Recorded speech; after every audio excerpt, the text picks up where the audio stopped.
Assalamualaikum warahmatullahi wabarakatuh. Halo sahabat, kembali lagi di channel Dimas Ripaldi. Nah, di video kali ini saya akan mengupdate kembali bagaimana perkembangan dari bebek telur saya dan produksinya berapa. Dan sambil ini kita mengutip telur, saya juga akan bercerita sedikit mengenai pengalaman dalam beternak bebek. Nah, namun sebelum lanjut kita bercerita, saya mohon dukungan subscribe-nya dari teman-teman. Mohon bantuan like, komen, dan subscribe. Jika ada pertanyaan boleh ditulis di kolom komentar agar kita bisa sharing-sharing. Oke. Nah, langsung saja kita ke pembahasannya, sahabat. Nah, jadi yang akan saya bahas kali ini yaitu pengalaman dari salah satu teman kita lah, sesama peternak bebek. Jadi dia awal mula ingin beternak bebek itu dia tergiur melihat dari penghasilan telur tersebut. Ibaratnya setiap hari itu selalu mengutip telur, sepertinya kayaknya lumayan gitu kan.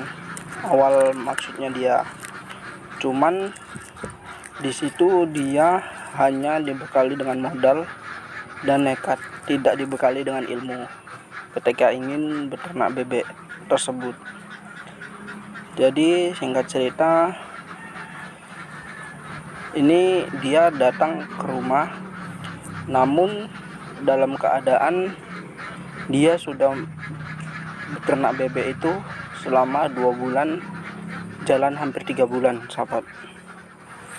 Dan bebek tersebut tak kunjung bertelur juga, sahabat. Jadi dia itu datang untuk bertanya sekalian belajar, namun itu sudah gimana ya ceritanya, sudah terlanjur lah gitu.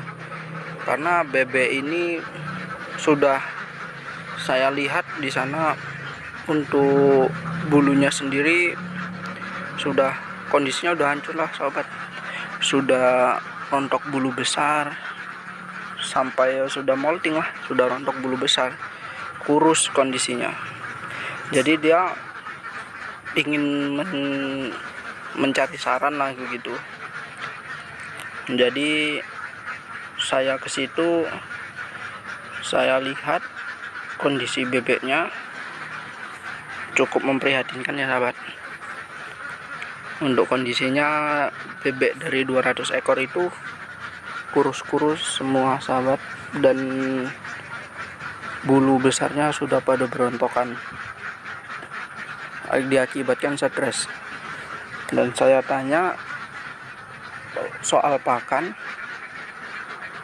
dia pakannya hanya diberi dengan dedak dan potongan kulit roti. Dari situ saya lihat, oh berarti faktor utamanya ini adalah di makanan, sahabat. Karena dia itu awal mindsetnya dia, bebek itu baru diberi konsentrat ketika sudah mulai bertelur, tidak ada dicolok konsentrat sedikit pun untuk menekan kos pakan. Nah, ini dia saya mendapatkan 70 butir ya, sahabat, di kandang 2 ini. Nah, kita lanjut untuk pemerasannya ya. Jadi dia hanya memberikan itu saja, dedak, awalnya dedak bekatul dan juga potongan roti. Jalan 1 bulan bebek itu belum juga bertelur, sahabat. Awalnya itu dia beli taksiran dari pedagangnya itu 1 bulan bebek sudah menghasilkan telur. Namun ditunggu-tunggu tidak juga menghasilkan telur, malah bebek itu mulai rontok bulu besar satu persatu. Nah, permasalahannya tidak hanya di situ saja sahabat. Konsisten dalam pemberian pakan juga berpengaruh. Dia memberi pakannya itu tidak konsisten sahabat. Dia gonta-ganti pakan. Untuk pakannya yang awalnya itu bekatul diganti ke dedak yang kasar. Sementara dedak kasar itu saya lihat dedaknya itu tidak mengandung bekatul atau bulir-bulir beras itu ya. Dia hanya mengandung kulit padi, bukan kulit ari, bukan bekatulnya itu. Kulit luarnya itu, kulit luar padi itu yang digiling dihaluskan. Sehingga bukan menjadi protein untuk bebek, tidak menjadi daging, malah membuat bebek itu semakin stres. Dan alhasil bebek itu untuk kondisinya semakin memburuk sahabat. Jadi untuk modal awalnya saja dia dalam beternak bebek itu dia membeli bibitnya saja per ekornya itu 70.000 dan dia mengambil 200 ekor sahabat. Jadi untuk total pembelian bibit saja dia sudah habis 14 juta. Nah, untuk kandang sendiri dia kandang itu merenovasi, beratnya dari kandang bekas kandang sapi atau kandang lembu, dari situ saja. Jadi untuk kandang tidak terlalu banyak biaya, namanya itu tadi untuk pakan dan biaya beli bibit bebeknya saja. Dia itu untuk bibit bebeknya sudah habis 14 juta. Nah, kemudian untuk pakannya dia bilang sudah hampir habis 15-an juta juga. Pokoknya untuk biaya pembelian bibit dan pakannya itu sudah hampir habis 30-an juta. Jadi dia memberi saran dan saya lihat kondisinya untuk dipulihkan kembali sulit. Jadi saya bilang ada dua pilihan jika ingin dilanjut. Bebek ini kemungkinan untuk pulihnya saja 2 bulan, lain bertelur. Itu untuk memulihkan bulunya saja mungkin 2 bulan gitu ya sahabat. Itulah jangka waktu yang itu pun 2 bulan. Jadi untuk umur bebek ini sudah hampir 1 tahun diperhitungkan kan, karena dia untuk ternak itu sudah hampir jalan 3 bulan itu dari pembelian bayar. Jadi dari situ dia berpikir ya kalau memang pun tidak diteruskan ya akhirkan saja bebek ini, diganti dengan yang baru gitu kan, diganti dengan bibit yang baru. Paling itu saja sarannya sih. Cuman ya untuk pola perawatannya saya beritahu untuk diperbaiki, untuk campurannya pakannya, untuk tempat minumnya, itu pola pemberian pakannya kalaupun ingin dilanjut saya harap diperbaiki seperti yang saya beritahu. Itulah pesan saya kepada dia. Jadi singkat cerita, besoknya malamnya itu dia langsung menghubungi si penjual tersebut untuk mengambil kembali bebeknya, membeli kembali bebek itulah, karena dia sudah tidak sanggup. Untuk modal itu udah habis sahabat.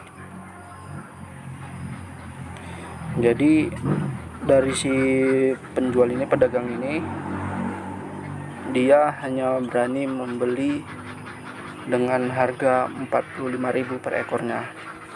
Jadi total kerugian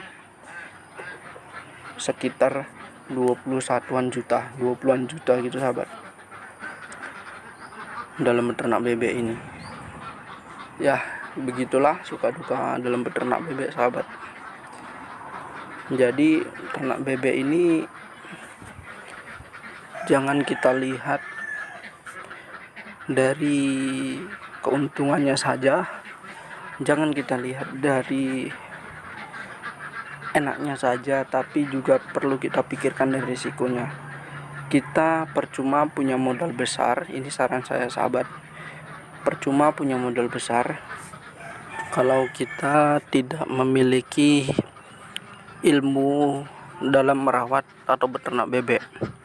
Nah, saran saya pelajari dulu ilmunya, dan kita sudah yakin baru kita terjun ke dunia peternakan bebek petelur.